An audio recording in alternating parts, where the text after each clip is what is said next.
di sini saya akan menjawab tantangan dari Mbak Sandika Dewi bahwa gimana sih opini kalian tentang generasi emas di 2045? Jadi, opini dari saya pribadi, apa sih itu generasi emas 2045? Indonesia pada saat itu telah genap berusia 100 tahun, di mana pemerintah telah menyanangkan atau memiliki wacana gagasan generasi baru, yaitu generasi emas 2045.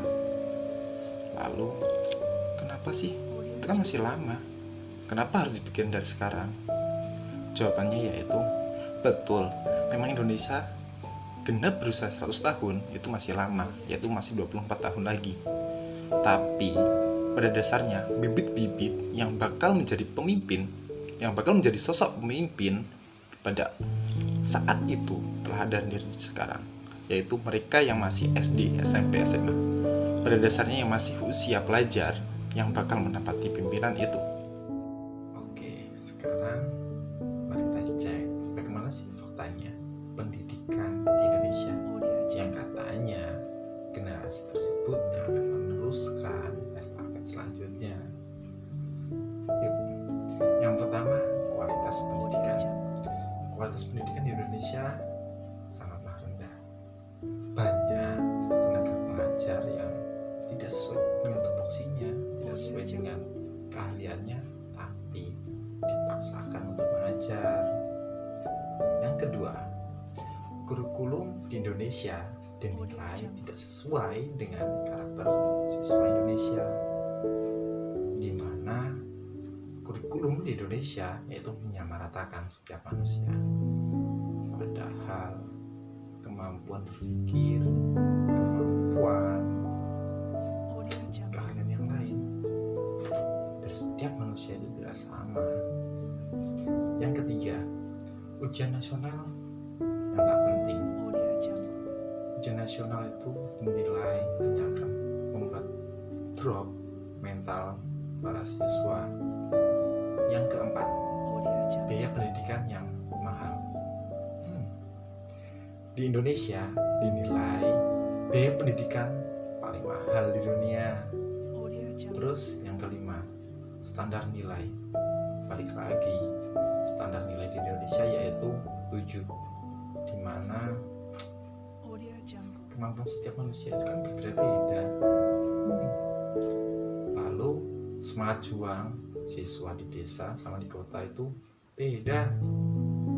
Dan yang ketujuh, di sekolah tidak diajarkan budaya yang asli Indonesia, padahal budaya kan menggambarkan jati diri kita. Pada tahun 2045, Indonesia akan mendapatkan bonus demografi, yaitu jumlah penduduk Indonesia 70%-nya yaitu berusia produktif, di mana usia tersebut yaitu antara 15 hingga 64 tahun. Sisanya yang 30% yaitu usia di bawah 14 tahun dan juga di atas 65 tahun.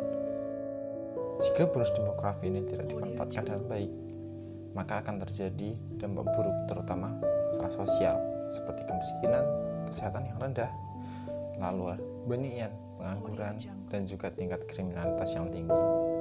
Melihat dari fakta yang ada, bahkan akan dihadapi Indonesia tersebut, bonus demografi memang tidak bisa dihindari. Lalu, dari fakta-fakta tersebut, apakah mungkin Indonesia selama 25 tahun ke depan bisa menjadi negara maju? Tapi, menurut saya, bisa kok. Kenapa enggak? Mari kita lihat. Dulu di Jerman pernah mengalami krisis di mana pada Perang Dunia Pertama Jerman mengalami kekalahan, dan juga dari kekalahan tersebut Jerman tidak hanya memporak-porandakan ekonominya, tetapi Jerman juga harus menanggung kerugian dari semua negara yang mengalami kerusakan, terutama bagi negara yang menang. Lalu untuk memulihkannya kembali, Jerman gak butuh waktu lama. Lalu ada lagi contohnya, Cina. Dulu Cina negara yang kumuh, seakan-akan Cina nggak ada apa-apanya. Tapi dalam kurun waktu 19 tahun, Cina bisa menjadi negara yang hebat. Bahkan untuk saat ini, pada tahun 2010, Cina bisa menggeser Jepang di posisi kedua negara maju di dunia. Lalu gimana ya untuk mencapai itu semua? Gampang kok. Generasi masa depan Indonesia, yaitu generasi yang cerdas dan mau menerima perubahan, harus diterapkan sejak dini. Yaitu yang pertama, generasi harus memiliki kecerdasan yang komprehensif, di mana kecerdasan tersebut yaitu kecerdasan produktif dan juga kecerdasan inovatif. Yang kedua, damai dalam interaksi sosialnya dan juga memiliki karakter yang kuat. Yang ketiga, sehat dan juga menyehatkan sekitarnya. Yang keempat ataupun yang terakhir, yaitu memiliki peradaban yang unggul. Jadi untuk itu semua, saya yakin Indonesia kedepannya bisa maju, asalkan kita bisa saling bahu-membahu membangun Indonesia kita. Saya yakin Indonesia maju, Indonesia unggul.